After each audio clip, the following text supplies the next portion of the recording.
right, very good. Good afternoon. It's nice to be placed where I understand at least half of what I'm hearing. And I can read the song, and Anya told me if I sing like a Slovenian.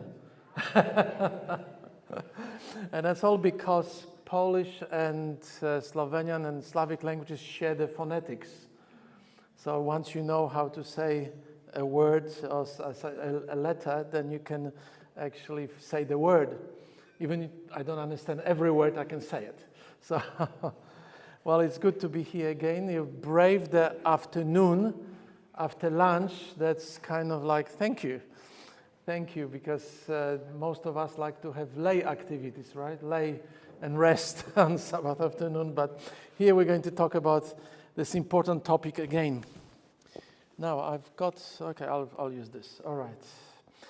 Okay, so let us begin with prayer. I'll do a little review and then we'll go into a very important part, the New Testament, and how they recreated the idea of priesthood of all believers. All right, let's bow our heads. Our gracious Heavenly Father, thank you again. We can come and begin the afternoon session of this series. I pray that you will bless me, bless everyone who listens, that we'll be able to gain spiritual benefit from what we are going to study together. I ask in Jesus' name. Amen. All right, so here is the first Great Commission, right? First Great Commission of humanity that God created, and God gave a job to humans to multiply, be fruitful, and have dominion. Okay, and we talked that those three verses have packed so much theology in them. I only scratched the surface here with you with regards to those words, whatever we can find here in those passages. And we talked about us and them. This was the diagram I showed you with the center word of echad, and this means, of course, one. And just like God the Father, God the Son, God the Holy Spirit are one, they are described as one in Old and New Testament, so men and women are also described as one. And this is a model for relationships today for us. And just like God created, He gave us a job to procreate, participate in the process of creation. And how does this form a foundation for priesthood of all believers? Is because the first human beings were the first priests. As you have seen, that Garden of Eden was the first copy of the heavenly sanctuary. God made His dwelling in the Garden of Eden, and where God is, there is His sanctuary. And if you have a sanctuary, you have to have priests. So the Garden of Eden was the first sanctuary. Then we talked about the model. Okay, the model was that divine equality results in human equality, and that has never changed, or not supposed to change. And in the last presentation, I'll show you why it changed, where it comes from, where change came from. Of course, sin, but historically, we also have some issues there. So God had creating together, humans creating together. God had sustaining creation, humans taking care of creation. God had mediates heavenly blessings to us, and we are to pass on the heavenly blessings to others. We mediate the blessings of God. And then sin destroys us all. Sin changed everything, and God did not give up. That's the whole reason for the covenants. God is not a God who gives up. And that's why He created covenants. Okay, and the covenants were attempt to restore, to come back to the original. And of course, we talked about Israel's failure. Israel tried and failed. It did not live up to what God was hoping for Israel. And already during the Old Testament times, God recognized that things are not going as well as they should, and He creates the idea of the new covenant, that there will be something new, and it will be recreated. Something brand new will happen that never happened before. And within the whole idea of new covenant, there is this promise: you shall be priests again. Everyone will be. There will be no more Levitical priesthood, no more just priesthood like in Old Testament, but everyone will share in the priesthood. And that promise was fulfilled in the Christian church, and we're going to see this in a moment. But I have a question for you. Why is the new covenant called new in the Old Testament? Can you talk to each other? Have you found out the mystery why the new covenant is new? Well, the new covenant was really continuation of each of the old covenants. All right, so there's no change, but there's something new about the new covenant. It's because Jesus Christ came to this earth. No other covenant had God's presence like new covenant when Jesus came and became one of us. All right. So my thesis is that Christian church is the fulfillment of the old covenant, and this is fulfillment of the new covenant. The Christian church was going to recreate this whole idea of priesthood of all believers, because priesthood of all believers and covenants are very closely married together. So God's plan, God's original mission was to fulfill the idea of priesthood of all believers within the Christian denomination. So when you look at the Christian church, when New Testament tries to describe what is Christian church, the New Testament uses several different images. So there are just few of them. So the church is like the body of Christ. Okay, the body of Christ. The church is the bride of Christ. And those are very two familiar images of the church, all right? We could spend a lot of time talking about those two. The church is the people of God. That's how the church is described in New Testament. The church is vineyard, like a vineyard of God. The church is building. The church is a temple. The church is a tabernacle. This is the church where God dwells. This is the idea of the church as a God's sanctuary. But there is a very special image also in the New Testament, and it is called as a church as the new creation. So it is based on 2 Corinthians chapter 5 and verse 17, and this is what we find in there. If anyone is in Christ, so this is the essence of new covenant, to be in Jesus. If anyone is in Christ, he is a new Genesis. Okay, he's a new creation. He's a new Genesis 1 and 2. That's what it means. The old has passed away, behold, the new has come. And Paul is using specifically the language that would remind his readers of Genesis 1 and 2. So what does this signify? What does it mean to be a new creation? So we as a church are a new creation. So number one, it's a beginning of the new covenant. And new covenant, as I said, is a new covenant because it has Jesus at the center. So this is a brand new covenant because God himself comes to this earth, become a man. That's what makes the covenant new. It's a continuation of the covenant, but it's new because God decides to do something radical.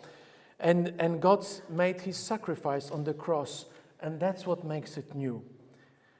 Throughout all other covenants, God is in heaven. Here, God is with us.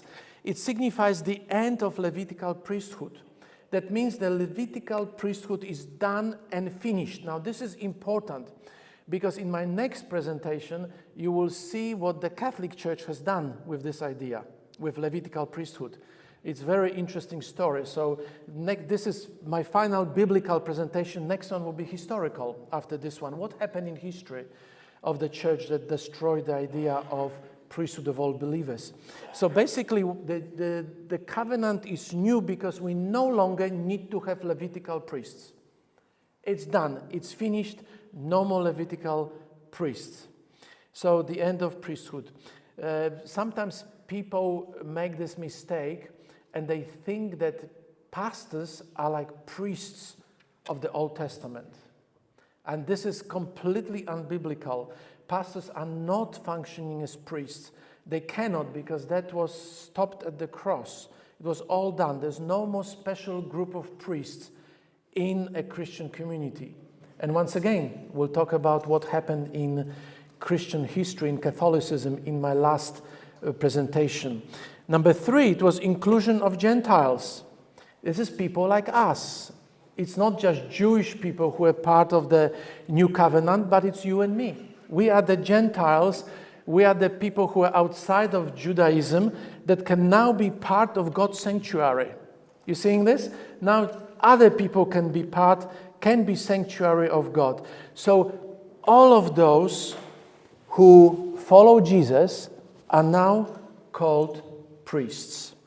But most importantly, this is fascinating, most importantly, a Christian church, and I cannot emphasize this enough, Christian church was called to return to creation, to recreate as much as possible within our sinful condition, to recreate the original ideas of Genesis 1 and 2.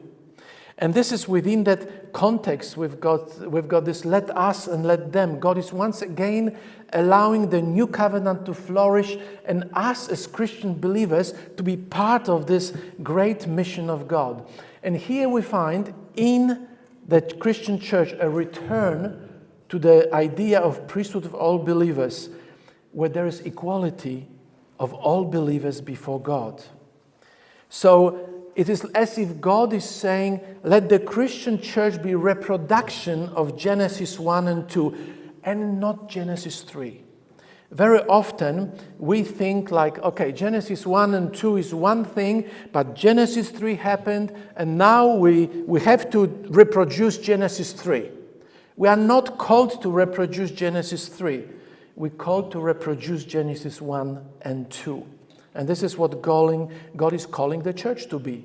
We are to be a sanctuary of God in our behavior, in our relationships, to reproduce what happened. So there's this great biblical movement that we can see in the throughout the Scripture. It's creation, then we've got decreation, and then we've got recreation. God is doing everything He can. That's the mission of God, to do everything to counteract the effects of sin. And the New Testament church is a vital part of that movement where God wants to counteract the effects of sin, counteract what happened in Genesis 3, and bring the church should reflect as much as possible to reflect the Genesis 1 and 2. Just look at our name, Seventh-day Adventists. I will come back to us right now. Seventh-day Adventists.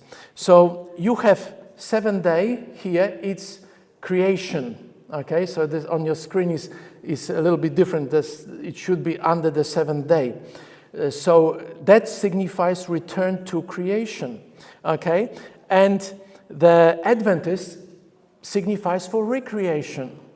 So we are actually called as Seventh-day Adventists to take us with our mission, with who we are, with who God created us to be, and God gave us a third great commission. And I'll talk about this, the third great commission, in my last presentation. So we are called to recreate, as Adventists, we are called to recreate Genesis 1 and 2 on this earth. So I've got a little diagram here that may help us to understand that New Testament church, and I believe our church, is called to bypass the curses of Genesis 3 and go to Genesis 1 and 2, where all believers are priests, where we are God's sanctuary and God dwells among us through His Spirit. So what about Genesis 3? All right, somebody asked a question about Genesis 3 already. Sometimes, or often even, Adventists point to Genesis 3 as a way of life. This is what we have. This is what we go to Genesis 3. God cursed the man and woman. God cursed the ground. But the Bible does not tell us to stop at Genesis 3. There's just, I don't see this in the scripture. God calls us to return to Genesis 1 and 2. And as Seventh-day Adventists, we are called to recreate the Garden of Eden within our midst. We are called to observe the 7-day Sabbath. We're called to live healthy lives, right? We're called to restore relationships by embracing the fact that women and men were created as equal before God, and we are all equally priests of God on this earth. And I'll speak a little bit later on in my presentation right now. What do we do as priests? What is our role? So, regarding the curses of Genesis chapter 3, if you look into Hebrew language, and this is once again, I'm not a Hebrew specialist, but I rely on people like Richard Davidson and others with this idea. They describe what happened because of sin. This is not prescription how it's supposed to be. They describe what actually happened. It's like God telling, because sin entered the world, this is how it's going to be, but it doesn't have to be.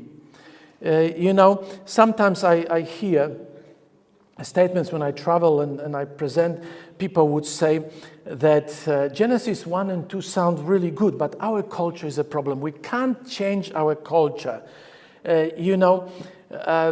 That's what I hear. But we can say that pagan culture, Jesus' time, was thoroughly damaged by sin as well. And Jesus' culture also departed from Genesis 1 and 2. So New Testament church was established by Jesus to be the new creation and to be thoroughly counter-cultural. So the Christian church was called to transform the culture, not to conform to the culture. So the culture of Genesis 3 that was introduced, we are invited to transform it, not to conform to it as we have it today. So what is the culture of God? What is the culture of God? The culture of God is echad. Is the relationship within the Trinity of oneness and the relationship that God is calling husbands and wives and the church to reflect echad in our lives, in our dealings with other people. So I'd like to say that we are not to conform to our culture, but be transformed by God's culture. This is what God is calling us. So often as Adventists, we like to transform to our culture, conform to our culture. You see, part of the great apostasy of Christianity after the apostles is because they conformed to the culture. They looked at the culture around them. This is from the 2nd century, and I'll talk a little bit about it in my last presentation. From 2nd century, they desperately wanted to conform to the culture, partly because they didn't want to be persecuted, partly because they didn't want to be laughed at, that they weird people who eat their God. Some pagans would accuse them during the Lord's Supper. They eat their God, those strange people, and they were trying to create a positive feelings about them, and they conformed to the culture as a result. And they conformed to the structure of the church, the policy of the church, Christian church in the 2nd, 3rd, and 4th century conformed to the culture. And as a result, we had great apostasy because of great conforming to the culture. So we are not called to conform to world's culture, but be transformed by God's culture. And as I said, unfortunately, it's often the other way around. But just as in the Godhead, just as Godhead has equal members, so men and women contribute to the priesthood of all believers. It is a beautiful image, and you shall see this in a moment, of men and women working together to bring glory to God's name. So how does God's culture look like? All right? So first of all, in God's culture, commandments are written on the heart rather than on the stone. You know, you have commandments in your Bibles in Exodus 20, but sometimes we do not have those commandments in the heart. And we think that if we obey the commandments, this is how we get to heaven. We don't get to heaven by obedience to commandments. We get to heaven by the cross of Christ and His grace. But so let me illustrate this. Let me digress here. So we lived for many years in America, where I taught at Andrews University, and my children attended the church, Pioneer Memorial Church, that was pastored by Dwight Nelson. You probably heard about Dwight Nelson. He's retired now. But one day, my girls went to the Sabbath school, and they were about 17 and 19. And in the Sabbath school, they had a discussion about what are your rules in the house? What rules your family established in the house? And the kids are going one from the other and telling the rules in the house. And my girls, God bless them, my girls said, we don't have any rules in our house. And the teacher said, no, that's impossible. And they said, no, we don't have any rules in our house. We can't think of any rules in our house. And they couldn't think of any rules. So after the church was over, the leader came to us and said, you have a strange household. You have no rules in your house for your teenagers. Well, how do you do this? You know, no rules. And we said, of course we have rules. Of course we have this and this and this. But your girls said that you have no rules. What happened? You see, we had a very good relationship with our girls. We were very tight, close family. And we had a lot of love in my family between my girls and us. And so the rules were written on their hearts. They were there, but they didn't even know. You know, they obeyed the rules because they loved us, not because they had to. You see the difference? So this is something that God wants for each one of us, that we'll look at the commandments not as something that it will get us to heaven, but as something we do because we are in a love relationship with God. That's what it means to have commandments of God that are written on our hearts. And then the relationship in the church. This is a new covenant community. This is a church restored purely by God's grace. And the relationships reflect God's ideal. The way we deal with one another, as difficult it is, the relationships reflect God's ideal. You know, the church is not an ideal place. I've discovered a long time ago that I would not be friends with some people if it was not for the church. There's so many difficult people in the church, you know? And I know some that I would never be friends with outside of the church. But in the church, we put together with difficult people sometimes. It's good for our sanctification.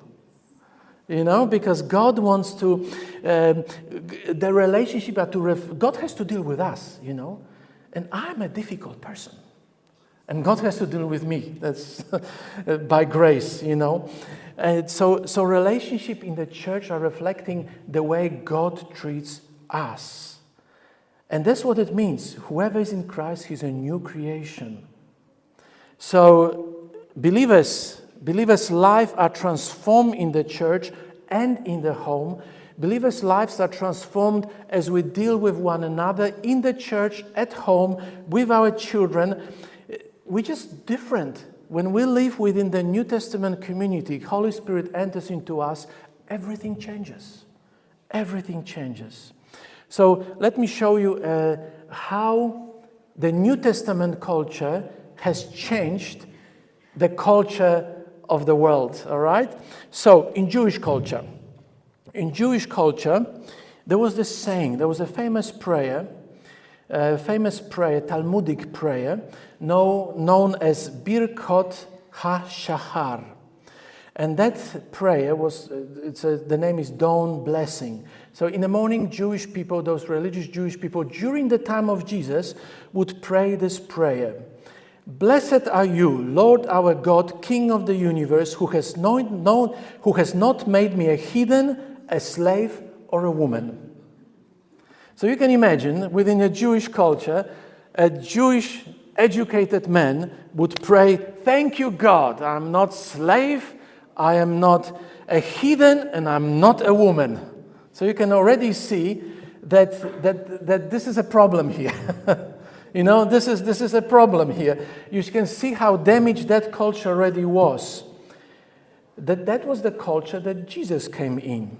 But let me ask you a question. When you look at this prayer, does it remind you of something else in the scripture?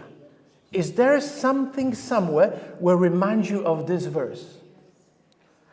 Of course. Galatians 3:28.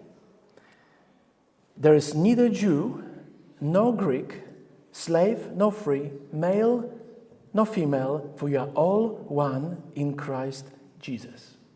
So you can see that Paul, looking at his culture, Genesis 3 culture, he's saying, no, we can't have it. We can't have that Genesis 3 culture. He's directly speaking against the culture of his time.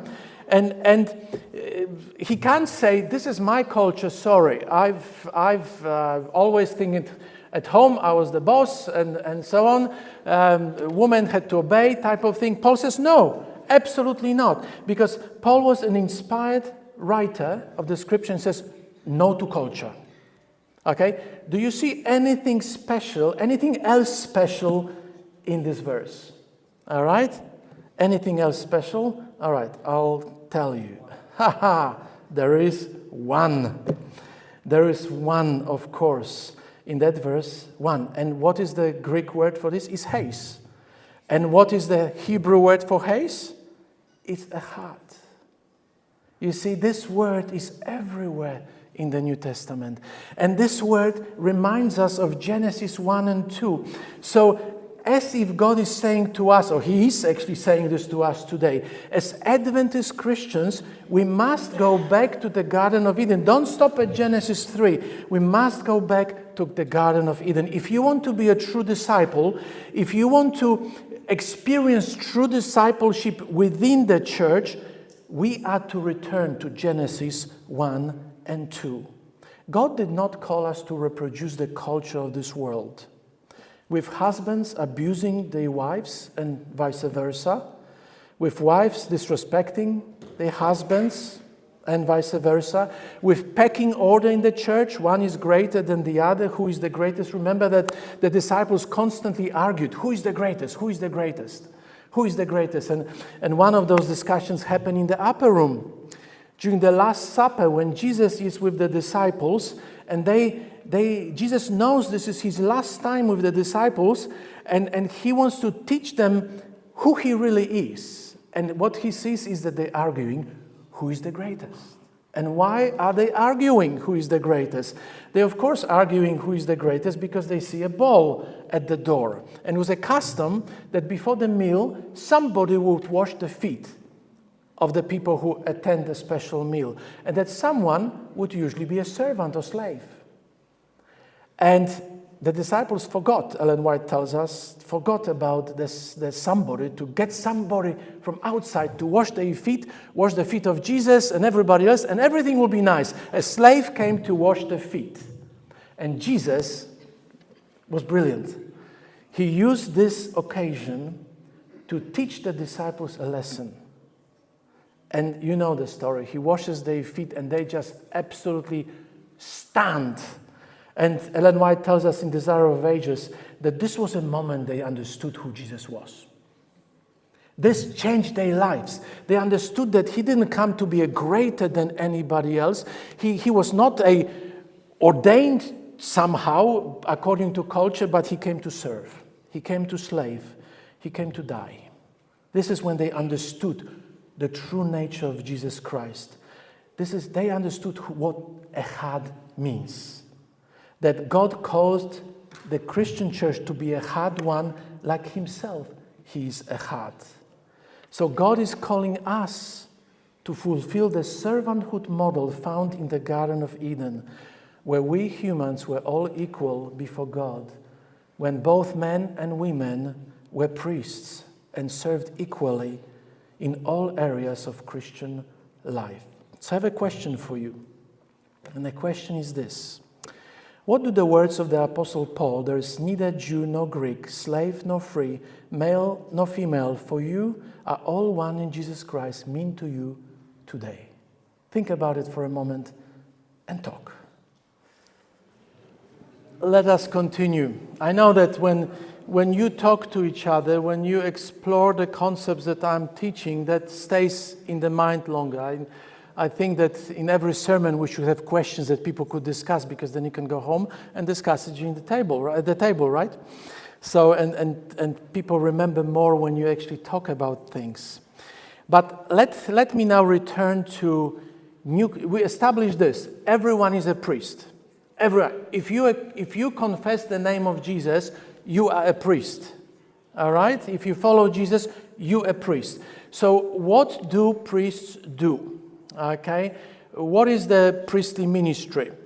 So we are called to do two things, just like the first parents were called to do. First of all, we're offering sacrifices to our Creator. Just like they were offering sacrifices of praise to their Creator, so we are called to praise God. We are called to praise God in our individual worship time. We are called to praise God when we gather together. In Hebrews chapter 13, verse 15, we find, therefore by Him let us continually offer the sacrifice of praise to God. Okay, so we're praising God this is our sacrifice. We come to church, we praise God, we're happy to be here, but this is our sacrifice when we do those things. Praying, worshiping, even collecting offering is a sacrifice that we do as a priest, and all of us do that. And now there is a second thing that we are called to do, is the service of mediation. And in Hebrews chapter 13, verse 16, we've got those words. But do not forget to do good and to share, for with such sacrifices, God is well pleased. You see this? So once again, we've got priestly language. Do not forget to do good things, because this is your sacrifice. When we do good things, this is your sacrifice with which God is well pleased. So to do good and to share is the beautiful Greek word koinonia. Developing this beautiful relationship that we can share. So how do we do good? How do we do this? What do we do? What means do we use? And then there's this mysterious thing that happened to each one of you when we give our lives to Jesus. Something happens to you. When you give your life to Jesus, a mysterious thing happens to you. Let me explain. The Holy Spirit comes into you, and He equips you with a special ability. This ability is called spiritual gifts. And this is very important for us, because that's how we offer sacrifices to God, through the use of our spiritual gifts. Do you have your Bibles? I would like you to open your Bibles, and I'll show you this from the scripture. It is amazing, okay? We're going to go through a Bible study now. So if you've got your Bibles, please, I want you to see this in your Bibles. Romans chapter 12. Okay, Romans chapter 12. All right, so I'll give you time to open your Bibles, whether electronic or regular paper Bibles. But Romans chapter 12, and I'll have it on the screen here. Romans chapter 12 and verse 1. So listen to this. I appeal therefore to you, brothers and sisters, that you offer your bodies as living sacrifice, holy, acceptable to God, which is your spiritual ministry or service. So very important things here just in this first verse. First, who are the brothers and sisters? The Greek word is adelphoi, but it encompasses men and women together. Okay, so the brothers and sisters are those who follow Jesus Christ. Okay? And then do you see the word sacrifice? Is it in Slovenian, is it the word sacrifice as well? Okay, when there's a sacrifice, there are priests. Okay, so what are we offering as sacrifice? Ourselves. Us.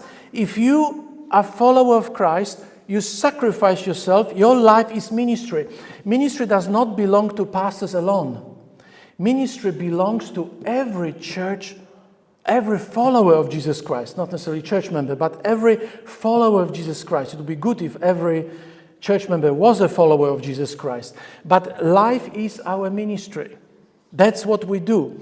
So ministry is not just for pastors. Sometimes we ordain pastors and tell them, this is your ministry, I will sit and listen to you. No, that is not the model of the New Testament, because every believer is called to offer sacrifices, because we're all priests. Okay, so we offer our bodies as sacrifices. Verse 2. Okay, verse 2. And it's on the screen.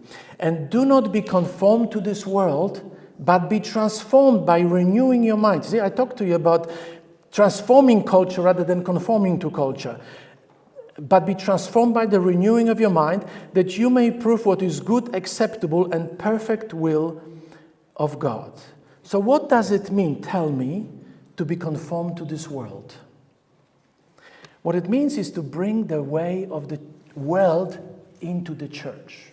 We bring what's happening out there. We bring Christian tradition. We bring the way people behave in the world into the church. So, what are the principles according to which the world operates? Well, usually a pecking order, hierarchies. You work for a company, you have a CEO, and somebody can fire you or hire you and throw you away, and this kind of thing, and you have to listen to people, to somebody who is above you. We've got structures in society, people above us, people below us, and this is the world way of doing things. In the world, everyone is for himself or herself. So I had in my job, I'm currently serving as the field secretary of the South Pacific Division, which means the theological teacher of the whole division. We hired a couple of years ago a new administrative assistant, a person who is supposed to assist me with my work. And she was working for Vodafone as an accountant before. And she had enough. It was like, I don't know how to even translate this into your language, dog-eat-dog world. Like everyone for themselves. Everyone fights for survival, and everyone is just trying to climb higher and higher and work as hard to get more money and so on. And after working as a accountant for Vodafone in Australia, she had enough, and she accepted position at the SPD, which was half the amount, okay, and she started working for me, and she couldn't believe what a different atmosphere is in our South Pacific Division building. We began with worship every day, we supported each other, we cried with each other, we loved with each other, and she told me after a year, I'd rather work for half pay here than for full pay somewhere else, more money somewhere else outside in the world. That was quite interesting. I never worked for anybody else except the church. And it's not always been good. But generally speaking, it's better than what's happening in the world. In the world, you've got this attitude, I act only to benefit myself. Okay? So this is not conformed to this world. We don't work for ourselves. We work for the benefit of the community and benefit of the world. Now, what it means to be transformed. And Paul gives us the answer in verse 3. And it is precisely the kind of ordering that he is thinking about. Look at verse 3. All right?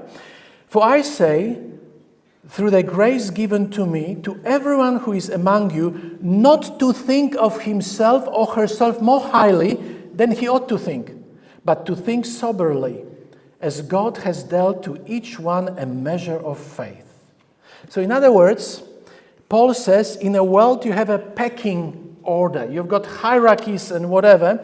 Some people consider themselves better than others because they can make more money, they can drive better cars, they can have better clothes, they consider themselves more important. In the kingdom of God is opposite. In the kingdom of God, they are only servants. We only serve one another. That's it. You know, when I was a young pastor, I immigrated from Poland to Australia to study for ministry at Avondale College. Now it's university. I learned to speak English in Australia. I didn't speak English before. And I remember having all this theological education after 4 years of study at Avondale. And then I was ordained. And I felt like, man, I am special. I've got this ordination, I've got this knowledge, and I can now look down at people. I have known better than them, and this. And the Apostle Paul says, quit. That's not Christian church I envision. That's not the Christian church Jesus thinks about. No matter who you are not more important than the others. No matter who you are, your talents are not better than somebody else's talents. Because we are all echad. We are all one. You know, when pastors get ordained, sometimes we put them on a higher level. But this is not what in the Bible we don't even have ordination. But when we set apart people, this is for service, not for ruling over. And that's what happened in Christian church later on. I'll explain to you in a moment, in the next presentation. So verse 3 is telling us this, okay? From verse 1, sacrifice yourself, all right?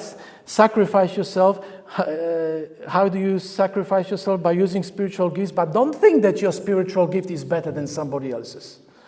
So if I can teach here, I can preach, it's no better than somebody who serves in the kitchen and gives out lunches. We're all equal. Or somebody who collects offering. Somebody has a gift. The gifts are equal. There's no differentiation. So the gifts are equal. So why is it important not to think of ourselves higher than we ought to? Verse 4 and verse 5. That's what Paul says. For we have many members in what? One body. One body. Heis, echad, again. But all the members do not have the same function. So we being many are one echad body in Christ and individually members of one another. Once again, we have word echad here. Once again, you see, that word one that began in Genesis 2:24 and was prescription for humanity, and then God is one, appears everywhere in the scripture, and in New Testament, it's everywhere. It's just, you can't avoid it. And here's the recipe in chapter 12 and many other passages that I don't have time to go to. There's a recipe how the church should function. Okay, and the recipe for church functioning is echad. That was demonstrated to us in the divine Trinity, the Godhead, and in the first couple on this earth. So the word echad is everywhere. We are all equal before God. That's what one echad signifies. And we serve one another. That's what God called us to do, to serve one another. And now is how. How do we serve? How do we offer our sacrifices to God as priests of Jesus Christ? And here's verse 8. So 6 to 8. Okay, so this is Ahad Eno. 6 to 8. And the priests of God in this world offer their sacrifices by using their spiritual gifts. And we have spiritual gifts listed here in those verses. Prophesying, if anyone know how to prophesy, let him prophesy. What does it mean? Prophecy in the Old Testament was not just telling about the future, it was preaching the Word of God. When you preach the Word of God, even in a Bible study, when you do Bible studies, or when you tell your personal testimony of your walk with Jesus to somebody else, you are prophesying. Serving. People who serve, people who serve, they produce food at the church. People who clean the church. People who have a gift of helping others with some tasks.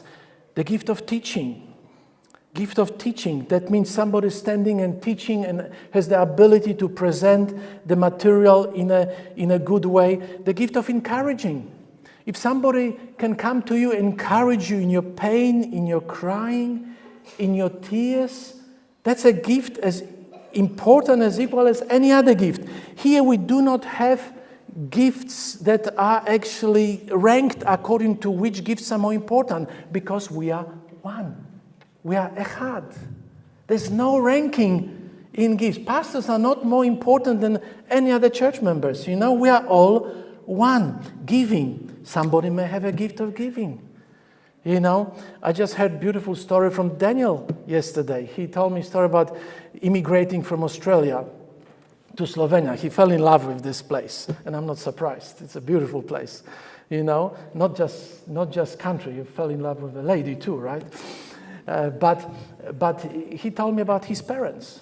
They gave up good life in Australia to come here to build a church, right? In Bosnia. You know, that's an amazing sacrifice. That's like giving yourself in service and in your means to do something for other people.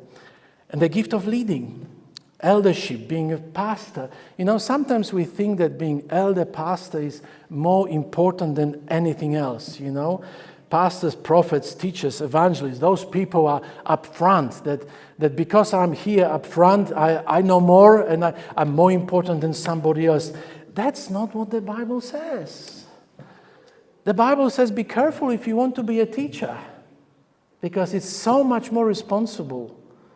So be careful, you know, and showing mercy. Notice one thing, when you read carefully verses 6 to 8, about sacrifices that we do as a church for one another and for world around us, they're not ranked according to importance. They just listed here, you know. And this is, we go wrong when we, for example, elevate ordained pastors to higher level than they should be, because they ordain. This is not a biblical system. This is not what I see in the scripture. All of us are priests. All of us have gifts given to us according to the Holy Spirit. All of us mediate grace no matter what we do. Every follower of Christ has at least one that we can serve. And my gift is just as important as anybody else's gift. Isn't it interesting? When we really go deeply into the scripture, we find these things everywhere. We are all echad, supposed to be echad. So let me just, in conclusion of this session, about things that we need to know about spiritual gifts. Is the Holy Spirit that is the gift giver, not me, not the church. The church can only recognize the spiritual gifts. So, if somebody recognizes a spiritual gift, then we can say God gave that person a gift. You know, a gift of leadership, and this is just as one of those gifts that are equal to other gifts, was recognized in me. And that's why I'm a pastor. Because somebody said, hey, you speak well. All right, you can do this, and you should go to school, to a seminary, and become a pastor, and so on. The church recognized something that was already in me. And I think that we in the church are called to recognize what God has already given us. And we should put each other to work. If there's something I love to do, let me do it, you know. And we can never say, because you're a man, you can have this gift, you're a woman, you can't have this gift. It just doesn't work scripturally. I don't see this anywhere here. Sometimes in our church we create, you're a woman, you can be, you man can be, and so on. That's not in the Bible. Because it's the Holy Spirit who gives the gifts. And some spiritual gifts have been denied to women during church history for wrong reasons, as I will show you in my next presentation. It's not so with the Holy Spirit. It is He who decides who has a gift. We can only recognize. And if we deny the gift and say, because you so and so, you can't have the gift, we quench the Holy Spirit. It's a dangerous thing to do. All spiritual, I said that a lot, are equal. Echad, no pecking order. Because I stand here and I present, I'm not more important in any way than you, whatever gift you have. You know, I just happen to have a gift of explanation maybe, or gift of teaching, and I can do this. Okay, but that does not mean that my gift made me somebody special. All gifts are equal before God. And whether it's a volunteer Dorcas society, that's what you call Dorcas, or Tabitha society, or Sabbath school children teacher. Oh, Sabbath school children teachers, they are so important. We don't recognize the value of people who teach our children in Sabbath school. I think that those people should be ordained by the church, rather than, everybody who serves should be, in my opinion. But children who are taught by Sabbath school teachers, this is just like, wow, it's amazing, and we don't recognize this. The gift of ministry, and I already said that, is equal to all the other gifts. There's no distinction between clergy and laity in the Bible. There's just no such thing.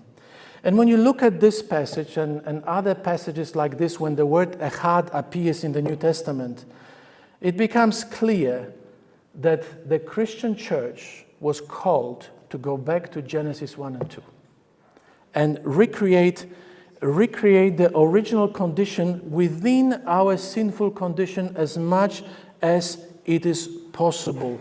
We are called to return to creation, to the original idea. We have this echad. God says, let them be echad. It's all over in the New Testament. You can find it everywhere.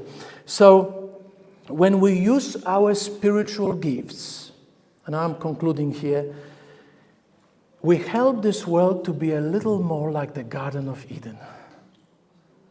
Because we exercise our priesthood of all believers. When we do that, the church becomes a new creation. And God says to us as a church, let them be who I created them to be, with their spiritual gifts to make this world a better place. Through our spiritual, this is a huge responsibility. Through our spiritual gifts, God is making this world a better place. God is countering the context, the sin that invaded the world. God is countering this through us. He doesn't have a plan B. It's us.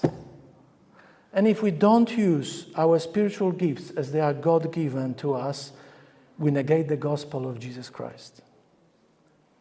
So it is within that context that Peter wrote, but you the church, every one of you, a chosen people, a royal priesthood, a holy nation, God's special possession, that you may declare the praises of Him who called you out of darkness into this wonderful light.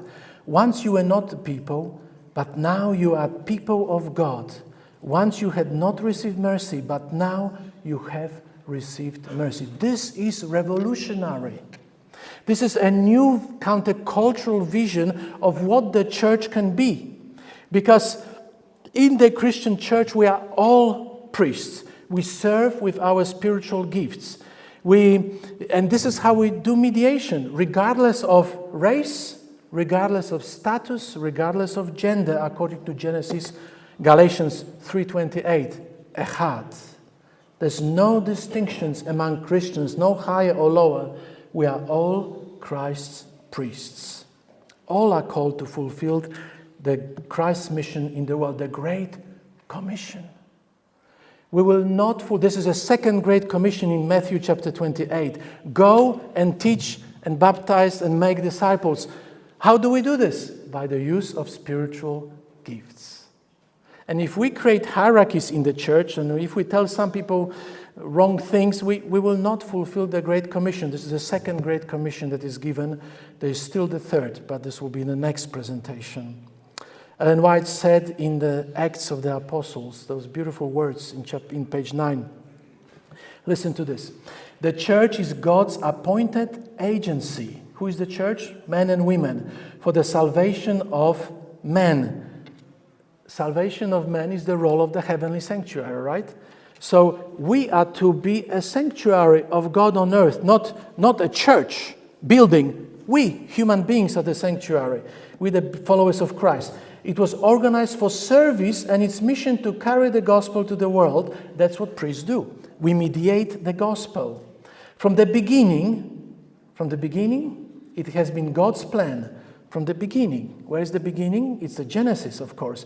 It has been God's plan that through His church, whether it was people in the Garden of Eden or Israel or Christian church, shall be reflected to the world His faithfulness and His sufficiency.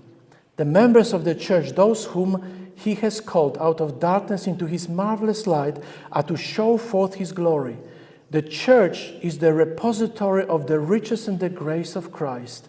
And through the church, this is the priesthood, this is the ministry, through the church, through our spiritual gifting, will eventually be manifest even to the principalities and powers in heavenly places, the final and full display of the love of God.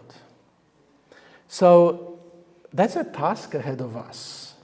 You know, a big task to use our spiritual gifts to make this world a better place. And guess what? The New Testament defied the cultural context. They went against the culture of their day, and they encouraged what I recently heard from General Conference, total member involvement. Everyone, through the use of spiritual gifts. So, this is a picture of the New Testament community that transcended the culture of the day, that did not reflect the culture of the day. And I wish I could show you more, because I have another presentation, how every church member in the New Testament was fulfilling the priesthood of all believers. How both men and women were encouraged to exercise their spiritual gifts. I could tell you a lot about New Testament community, New Covenant community described in the New Testament, and how men and women together they were fulfilling the Great Commission, the second Great Commission, and how the church grew and grew and grew and changed the world. So let me ask you a question as I conclude. Is your desire in Slovenia to be to be the New Testament, New Covenant community? Is this your desire? Is it your desire to follow the lead of the head of the church, Jesus Christ, to fulfill His mission through the use of spiritual gifts? There's only one way. Fix your eyes on Jesus, the author and finisher of your faith, the Creator, the King of the universe, who gave up everything, became a servant slave, and equipped you with spiritual gifts for the ministry, and who promises that one day He will take us home and make us priests forever and ever in His home in heaven. Is this your desire for the church in Slovenia? I hope and pray that it is. Let me pray. Our gracious Heavenly Father, as we conclude this Bible study about your dream for the church, I thank you for every person here who has a spiritual gift to bring a change in the name of Jesus Christ crucified and be the agent of His grace to this world. I pray that a transformation happens within our hearts and we recognize that belonging to this community, through belonging to this community, you gave us spiritual gifts, and everyone has one. And we can use those spiritual gifts to build your kingdom. Thank you, Jesus. I pray that as people contemplate, those who are gathered here, contemplate this message, that they will think where they can find themselves in their service to your glory. And I pray that the church around them would recognize their gifts, whatever they be, leadership, serving, teaching, whatever, and that they'll be encouraged to serve, whether they are men or women. I pray those things in Jesus' name. Amen.